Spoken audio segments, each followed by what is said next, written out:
ಆತ್ಮೀಯ ಬಂಧುಗಳೇ, ಶ್ರೀಮದ್ ಭಗವದ್ಗೀತೆ ತತ್ವ ವಿವೇಚನೆ ಟೀಕಾ ಅಧ್ಯಾಯ 3 ಕರ್ಮಯೋಗ.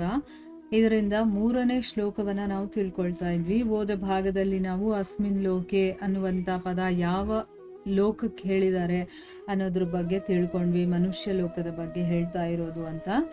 ಈಗ ಮುಂದಿನ ಪ್ರಶ್ನೆ ಏನು ಅಂತಂದ್ರೆ, ನಿಷ್ಠ ಅನ್ನುವಂಥ ಪದದ ಅರ್ಥ ಏನು, ಮತ್ತು ಅದರ ಜೊತೆ ದ್ವಿವಿಧ ಅನ್ನುವಂಥ ವಿಶೇಷಣವನ್ನ ಕೊಟ್ಟು ಹೇಳಿದಾರಲ್ಲ, ಅದಕ್ಕೆ ಅರ್ಥ ಏನು ಅಂತ ಇಲ್ಲಿ ಕೇಳ್ತಾ ಇದ್ದಾರೆ.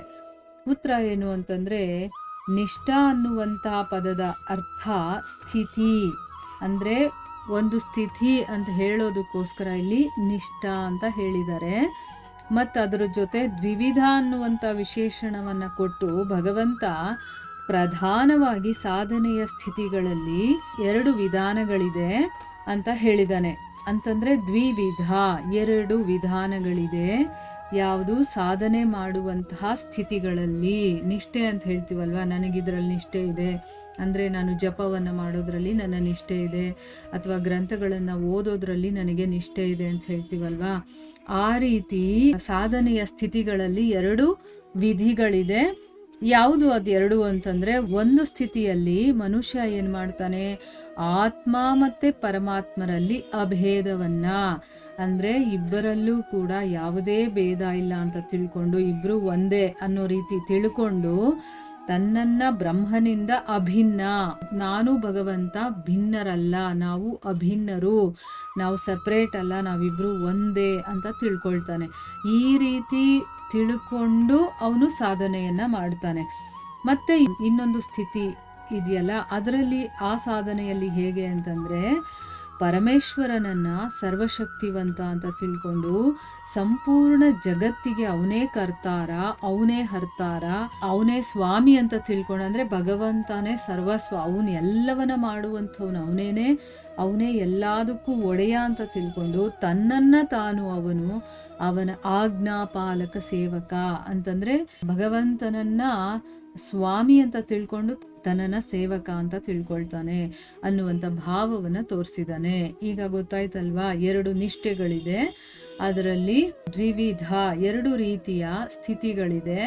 ಆ ಸ್ಥಿತಿಗಳಲ್ಲಿ ಒಂದು ಏನು ಅಂತಂದ್ರೆ, ನನಗೂ ಭಗವಂತನಿಗೂ ಯಾವ ಭೇದನೂ ಇಲ್ಲ, ನಾವಿಬ್ರು ಒಂದೇ ಅನ್ನುವಂಥ ಒಂದು ಮನಸ್ಥಿತಿ. ಇನ್ನೊಂದ್ರಲ್ಲಿ ಏನು ಅಂತಂದ್ರೆ, ನಾನು ಸೆಪ್ರೇಟು, ಭಗವಂತ ಸೆಪ್ರೇಟು, ಅವನು ನನ್ನ ಒಡೆಯ, ನಾನು ಅವನ ಸೇವಕ ಅನ್ನುವಂಥ ಒಂದು ಮನಸ್ಸಿನ ಸ್ಥಿತಿ. 2 ರೀತಿಯ ಮಾರ್ಗಗಳಿದೆ. ಯಾವುದು ಬೇಕಾದರೂ ನಾವು ಆರಿಸ್ಕೋಬಹುದು, ನಮಗೆ ಯಾವುದು ಸರಿ ಅನ್ಸುತ್ತೋ ಆ ರೀತಿಯ ಒಂದು ಸಾಧನೆಯನ್ನು ನಾವು ಮಾಡಬಹುದು. ಆಯ್ತಾ? ಪ್ರಕೃತಿಯಿಂದ ಉತ್ಪನ್ನವಾಗಿರುವಂತಹ ಎಲ್ಲ ಗುಣಗಳಿದೆಯಲ್ಲ, ಅದೇ ಗುಣಗಳಲ್ಲಿ ವರ್ತಿಸುತ್ತೆ.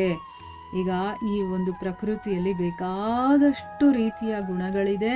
ಆ ಗುಣಗಳೇ ಗುಣಗಳಾಗಿ ಇಲ್ಲಿ ವರ್ತನೆ ಮಾಡುತ್ತೆ. ಅಂದರೆ ಈಗ ರಜೋಗುಣ, ಸತ್ವಗುಣ, ತಮಗುಣ ಅಂತ 3 ಗುಣಗಳಿದೆಯಲ್ಲ, ಅದು ಒಂದಕ್ಕೊಂದು ಮಿಕ್ಸ್ ಆಗಿ ಆ ಗುಣಗಳೇ ಇಲ್ಲಿ ವರ್ತನೆ ಮಾಡೋದು. ನನಗೆ ಇದರ ಜೊತೆ ಯಾವ ಸ್ವಲ್ಪನೂ ಕೂಡ ಸಂಬಂಧ ಇಲ್ಲ ಅಂತ ತಿಳ್ಕೊಂಡು ಮನಸ್ಸು, ಇಂದ್ರಿಯ ಮತ್ತು ಶರೀರದಿಂದ ಆಗುವಂಥ ಎಲ್ಲ ಕ್ರಿಯೆಗಳಲ್ಲಿ ನಾನೇ ಕರ್ತೃ ಅನ್ನುವಂಥ ಒಂದು ಅಭಿಮಾನ ಇರುತ್ತಲ್ಲ, ಅದರಿಂದ ಸರ್ವತಾ ರಹಿತನಾಗಿರೋದು. ಅಂದರೆ ಯಾವುದೇ ಕ್ರಿಯೆ ಆಗಿರಬಹುದು, ಆಮೇಲೆ ಅದರಲ್ಲಿರುವಂಥ ಫಲ ಆಗಿರಬಹುದು, ಅದರಲ್ಲಿ ಕಿಂಚಿತ್ತಾದರೂ ನಮಗೆ ಅಹಂಕಾರನೂ ಇರಬಾರ್ದು, ನಾನು ಮಾಡಿದೆ, ನಂದು ಅನ್ನೋದು, ಮಮತೆ ಇರಬಾರ್ದು, ಆಸಕ್ತಿ ಇರಬಾರ್ದು, ಮತ್ತು ಕಾಮನೆ ಇಲ್ಲದೆ ಇರೋದಿದೆಯಲ್ಲ. ಮತ್ತು ಸಚ್ಚಿದಾನಂದ ಘನಬ್ರಹ್ಮನಿಂದ ತನ್ನನ್ನು ಅಭಿನ್ನ ಅಂತ ತಿಳ್ಕೊಂಡು ನಿರಂತರವಾಗಿ ಆ ಭಗವಂತನ ಸ್ವರೂಪದಲ್ಲಿ ಸ್ಥಿತನಾಗಿರುವಂಥದ್ದು. ಅಂದರೆ ಏನು? ಯಾವಾಗಲೂ ಆ ಭಗವಂತನಿಂದ ನಾನು ಅಭಿನ್ನ, ನಾನು ಬೇರೆ ಅಲ್ಲ ಅಂತ ತಿಳ್ಕೊಂಡು ಯಾವಾಗಲೂ ಆ ಪರಮಾತ್ಮನ ಸ್ವರೂಪದಲ್ಲೇ ಸ್ಥಿತನಾಗಿರುವಂಥದ್ದು. ಅಂದರೆ ಬ್ರಹ್ಮಭೂತನಾಗಿ ಹೋಗೋದು ಅಥವಾ ಬ್ರಹ್ಮ ಸ್ವರೂಪನಾಗೋದು ಅನ್ನೋದನ್ನ ಇಲ್ಲಿ ಹೇಳ್ತಾ ಇದ್ದಾರೆ. ಈಗ ನೋಡಿ, ಪ್ರಕೃತಿಯಿಂದ ಉತ್ಪನ್ನವಾಗಿರುವಂತಹ ಎಲ್ಲ ಗುಣಗಳು, ಈಗ ನಮ್ಮ ಜಗತ್ತಲ್ಲಿ ನೋಡುವಂಥ ಎಲ್ಲ ಗುಣಗಳು ಕೂಡ ಪ್ರಕೃತಿಯಿಂದಾನೇ ಬಂದಿರುವಂಥದ್ದು. ಆಮೇಲೆ ಆ ಗುಣಗಳೇ ಗುಣಗಳಲ್ಲಿ ವರ್ತಿಸುತ್ತೆ ಅಂತ ಹೇಳಿದ್ದಾರೆ.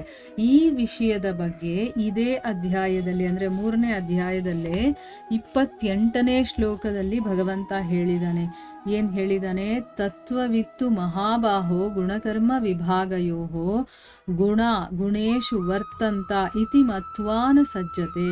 ಅಂದರೆ ಅರ್ಥ ಏನು, ಗುಣ ವಿಭಾಗ ಮತ್ತು ಕರ್ಮ ವಿಭಾಗದ ತತ್ವವನ್ನ ಯಾರು ತಿಳ್ಕೊಂಡಿರ್ತಾನೋ ಒಬ್ಬ ಜ್ಞಾನಯೋಗಿ, ಅವನು ಸಂಪೂರ್ಣವಾಗಿ ಗುಣಗಳೇ ಗುಣಗಳಲ್ಲಿ ವರ್ತಿಸ್ತಾ ಇದೆ ಅಂತ ತಿಳ್ಕೊಂಡು ಅವುಗಳಲ್ಲಿ ಆಸಕ್ತನಾಗೋದಿಲ್ಲ.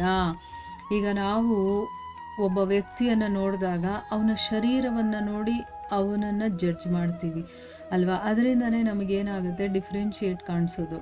ಈಗ ಒಬ್ಬ ಜ್ಞಾನ ತಿಳ್ಕೊಂಡಿರೋವಂಥವನು ನೋಡ್ತಾನೆ, ಅವನಲ್ಲಿ ಆ ಗುಣಗಳೆಲ್ಲ ಒಂದಕ್ಕೊಂದು ಕಲೆಕ್ಟ್ ಆಗಿ ಒಂದಕ್ಕೊಂದು ಮ್ಯಾಚ್ ಹಾಕ್ಕೊಂಡು ಆ ರೀತಿ ಆಡ್ತಾ ಇದೆ, ಅಂದರೆ ಗುಣಗಳೇ ಗುಣಗಳಲ್ಲಿ ವರ್ತಿಸ್ತಾ ಇದೆ ಅನ್ನೋದು ಅವನಿಗೆ ಗೊತ್ತಿರುತ್ತೆ. ಅದಕ್ಕೆ ಅವನು ಸುಮ್ಮನೆ ಇರ್ತಾನೆ. ಯಾವಾಗ ನಮಗೆ ತಿಳುವಳಿಕೆ ಅನ್ನೋದು ಬರುತ್ತೋ, ಜ್ಞಾನ ಅನ್ನೋದು ಬರುತ್ತೋ, ಆಗ ನಾವು ಈ ಜಗತ್ತನ್ನು ನೋಡುವಂಥ ದೃಷ್ಟಿನೇ ಚೇಂಜ್ ಆಗಿಬಿಡುತ್ತೆ. ಸೊ ಅದಕ್ಕೆ ನಾವು ಜ್ಞಾನವನ್ನು ತಿಳ್ಕೊಳ್ಳೋದು ತುಂಬ ಇಂಪಾರ್ಟೆಂಟ್ ಆಗುತ್ತೆ. ಆದರೆ ನಾವು ಜ್ಞಾನಕ್ಕಷ್ಟು ಇಂಪಾರ್ಟೆನ್ಸ್ ಕೊಡೋದೇ ಇಲ್ಲ. ನಮಗೆ ಟೈಮ್ ಇಲ್ಲ ಅಂದ್ಕೊಂಡು ಸುಮ್ಮನೆ ಇರ್ತೀವಿ ಅಲ್ವಾ. ತಿಳ್ಕೊಂಡ್ರೆ ಅಲ್ವಾ ನಮಗೂ ಕೂಡ ಗೊತ್ತಾಗೋದು. ನಾವು ಎಲ್ಲೂ ಹೋಗಬೇಕಾಗಿಲ್ಲ, ಏನೇನೋ ಎಕ್ಸಸೈಸ್ಗಳು ಮಾಡ್ತೀವಿ ನಾವು ಭಗವಂತನನ್ನು ಪಡಿಬೇಕು ಅಂತಂದ್ಬಿಟ್ಟು, ಅಲ್ಲೋಗು ಇಲ್ಲೋಗು, ಆ ತೀರ್ಥಯಾತ್ರೆ ಇಲ್ಲೋಗು, ಅದು ಹೋಗಬೇಕಿಲ್ಲ ಅಂತಲ್ಲ. ಆದರೆ ಜ್ಞಾನ ಅನ್ನೋದು ತುಂಬ ಇಂಪಾರ್ಟೆಂಟ್. ಜ್ಞಾನನೇ ತಿಳ್ಕೊಳ್ದೆ ಎಲ್ಲೆಲ್ಲೋ ತಿರುಗಾಡಿದ್ರೆ ಅದು ನಮ್ಮ ಒಳಗಡೆನೇ ಇದೆ. ಅದನ್ನು ನಾವು ಜಾಗೃತಗೊಳಿಸ್ಬೇಕಾಗಿರುವಂಥದ್ದು. ಅದಕ್ಕೆ ಏನು ಮಾಡಬೇಕೋ ಅದನ್ನು ಮಾಡೋದಿಲ್ಲ ನಾವು, ಅದನ್ನು ಬಿಟ್ಟು ಬೇರೆ ಎಲ್ಲ ಮಾಡ್ತೀವಿ. ಅದರಿಂದನೇ ನಾವು ಅದರಲ್ಲಿ ಮುಂದುವರಿತಾ ಇಲ್ಲ. ಅದಕ್ಕೆ ಜ್ಞಾನಕ್ಕೆ ತುಂಬ ಇಂಪಾರ್ಟೆನ್ಸ್ ಇದೆ. ತಿಳುವಳಿಕೆ ಅನ್ನೋದು ತುಂಬ ಇಂಪಾರ್ಟೆಂಟ್. ತಿಳ್ಕೊಳ್ಳೋದಕ್ಕೆ ಪ್ರಯತ್ನ ಮಾಡಬೇಕು. ಇಲ್ಲಿ ಗುಣಗಳ ಜೊತೆ ನನಗೆ ಯಾವ ಸಂಬಂಧನೂ ಇಲ್ಲ ಅಂತ ತಿಳ್ಕೊಂಡು ತನ್ನ ಮನಸ್ಸು, ಇಂದ್ರಿಯ, ಶರೀರ ಇದರಲ್ಲಿ ಏನೇನು ಕೆಲಸಗಳಾಗ್ತಾ ಇದೆಯೋ ಅದನ್ನು ನಾನೇ ಮಾಡ್ತಾ ಇರೋದು ಅನ್ನೋದನ್ನು ಅವನು ಯಾವತ್ತೂ ಯೋಚನೆ ಮಾಡೋದಿಲ್ಲ. ಇದೆಲ್ಲ ತನ್ನ ಗುಣಕರ್ಮಗಳಿಗೆ ಅನುಗುಣವಾಗಿ ಅದು ನಡೀತಾ ಇದೆ ಅಂತ ಅಂದ್ಕೊಂಡು ಅಹಂಕಾರವನ್ನು ಬಿಟ್ಟಿರ್ತಾನೆ. ಮಮತೆ, ಆಸಕ್ತಿ, ಕಾಮನೆ ಎಲ್ಲವನ್ನ ಬಿಟ್ಟು ಅವನೇ ಪರಮಾತ್ಮ ಸ್ವಯಂ, ಆ ಸ್ವರೂಪದಲ್ಲೇ ನಾನು ಇರ್ತೀನಿ ಅಂತ ಅವನು ನಾನು ಮತ್ತು ಭಗವಂತ ಸೆಪರೇಟ್ ಅಲ್ಲ ಅಂತ ತಿಳ್ಕೊಂಡು ಸ್ವಯಂ ಅವನೇನು ಪರಮಾತ್ಮನ ಸ್ವರೂಪದಲ್ಲಿ ಸ್ಥಿತನಾಗ್ತಾನೆ. ಅಂದರೆ ಅರ್ಥ ಏನು, ಬ್ರಹ್ಮಭೂತ ಸ್ಥಿತಿಗೆ ಅವನು ಹೋಗ್ತಾನೆ. ಅಂದರೆ ಅವನು ಬ್ರಹ್ಮ ಸ್ವರೂಪನೇ ಆಗ್ಬಿಡ್ತಾನೆ. ಆ ರೀತಿ ಸಾಧನೆ ಮಾಡೋದು ಇದು ಮೊದಲನೇ ನಿಷ್ಠೆ. ಇದರ ಹೆಸರು ಜ್ಞಾನ ನಿಷ್ಠೆ ಅಂತ ಅಂದ್ಬಿಟ್ಟು, ಇದನ್ನ ಇನ್ನೂ ಬೇಕಾದಷ್ಟು ಶ್ಲೋಕಗಳಲ್ಲಿ, ಬೇಕಾದಷ್ಟು ಅಧ್ಯಾಯಗಳಲ್ಲಿ ಹೇಳಿದ್ದಾರೆ. ಅದನ್ನು ನಾವು ಮುಂದಿನ ಭಾಗದಲ್ಲಿ ತಿಳ್ಕೊಳ್ಳೋಣ. ಈಗ ಸ್ವಲ್ಪ ಮಟ್ಟಿಗಾದರೂ ನಮಗೆ ಮೊದಲನೇ ಒಂದು ಸ್ಥಿತಿ ಏನು ಅನ್ನೋದು ಅರ್ಥ ಆಗಿದೆ ಅಲ್ವಾ. ಇದರ ಇನ್ನೂ ಎಕ್ಸ್ಪ್ಲನೇಷನ್ ಇದೆ, ಅದನ್ನು ನಾವು ಮುಂದಿನ ಭಾಗದಲ್ಲಿ ತಿಳ್ಕೊಳ್ಳೋಣ. ಹರೇ ಕೃಷ್ಣ.